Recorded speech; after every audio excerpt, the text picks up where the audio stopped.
in settling for a life that's less than the one you're capable of living. Now, I'm sure in your experiences in school and applying to college and picking your major and deciding what you want to do with life, I'm sure people have told you to make sure you have something to fall back on. Make sure you got something to fall back on, honey. But I never understood that concept, having something to fall back on. If I'm going to fall, I don't want to fall back on anything. I want to fall forward. I figure at least this way I'll see what I'm going to hit. Without consistency, you'll never finish. So do what you feel passionate about. Take chances. Don't be afraid to fail. There's an old IQ test, was 9 dots, and you had to draw 5 lines with a pencil within these 9 dots without lifting the pencil. The only way to do it was to go outside the box.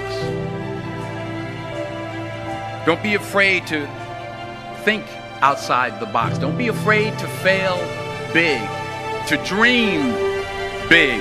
But remember, dreams without goals are just dreams.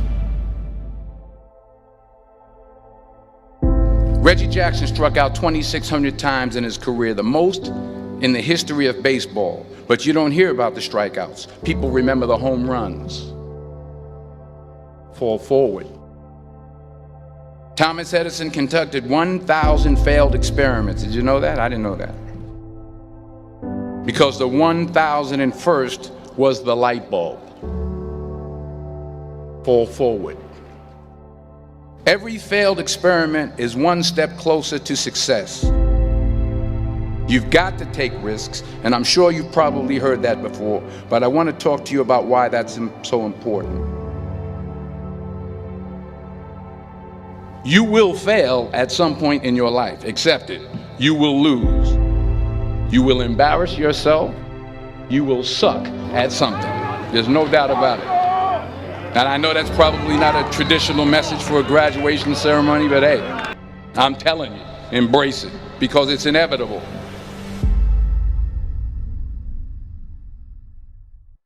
In the acting business, you fail all the time. Early on in my career, I auditioned for a part in a Broadway musical. Perfect role for me, I thought, except for the fact that I can't sing.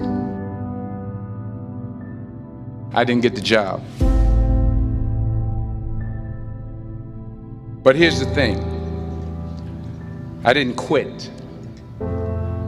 I didn't fall back. I walked out of there to prepare for the next audition, and the next audition, and the next audition. I prayed. I prayed. And I prayed. But I continued to fail, and fail, and fail. But it didn't matter, because you know what? There's an old saying, you hang around the barbershop long enough, sooner or later you're going to get a haircut. So you will catch a break, and I did catch a break. Last year, I did a play called Fences on Broadway. But here's the kicker. It was at the Court Theater.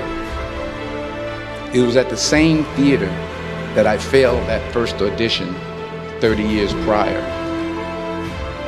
The point is, every graduate here today has the training and the talent to succeed. But do you have the guts to fail? If you don't fail, you're not even trying.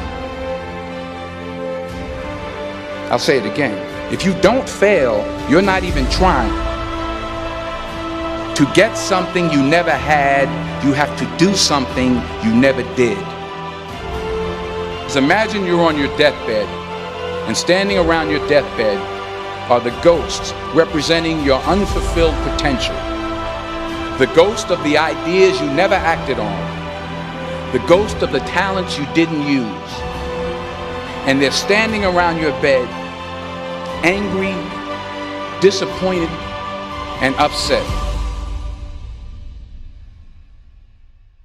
They say, we came to you because you could have brought us to life, they say. And now we have to go to the grave together. So I ask you today, how many ghosts are going to be around your bed when your time comes?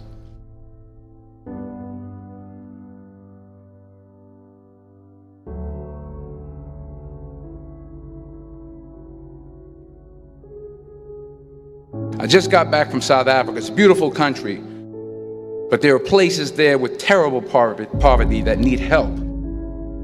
And Africa is just the tip of the iceberg. The Middle East needs your help. Japan needs your help. Alabama needs your help. Tennessee needs your help. Louisiana needs your help. Philadelphia needs your help.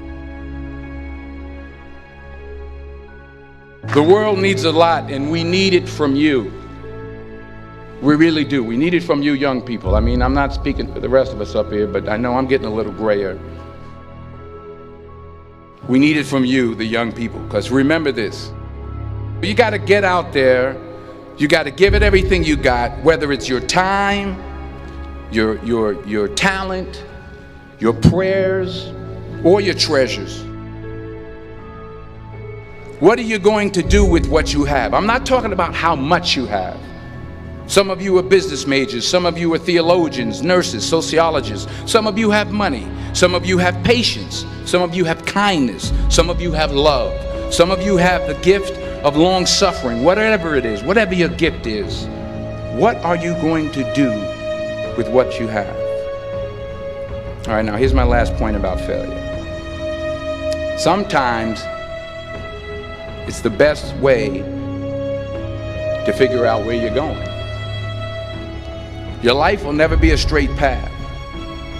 I began at Fordham University as a pre-med student. I took a course called cardiac morphogenesis. I couldn't read it, I couldn't say it, I sure couldn't pass it. So then I decided to go into pre-law, then journalism. And with no academic focus, my grades took off in their own direction.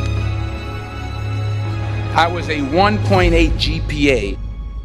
And the university very politely suggested that it might be better to take some time off. I was 20 years old. I was at my lowest point. And then one day, and I remember the exact day, March 27th, 1975, I was helping my mother in her beauty shop. My mother owned a beauty shop up in Mount Vernon. And there was this older woman who was considered one of the elders in the town. And I didn't know her personally, but I was looking in the mirror, and every time I looked at the mirror, I could see her behind me, and she was staring at me. She just kept looking at me. Every time I looked at her, she kept giving me these strange looks. So she finally took the dryer off her head and she said something I'll never forget. She said, "Young boy, I have a prophecy, a spiritual prophecy." She said, "You are going to travel the world and speak to millions of people." And in the years that followed, just as that woman prophesied, I have traveled the world and I have spoken to millions of people through my movies. Millions who up till this day couldn't see me, who up till this day I couldn't see while I was talking to them, and they couldn't see me, they could only see the movie. They couldn't see the real me. But I see you today, and I'm encouraged by what I see. And I'm strengthened by what I see. Because taking risk is not just about going for a job. It's also about knowing what you know and what you don't know. It's about being open to people and to ideas. The chances you take, the people you meet, the people you love, the faith that you have, that's what's going to define you. Never be discouraged. Never hold back. Give everything you got. And when you fall throughout life, remember this: fall forward.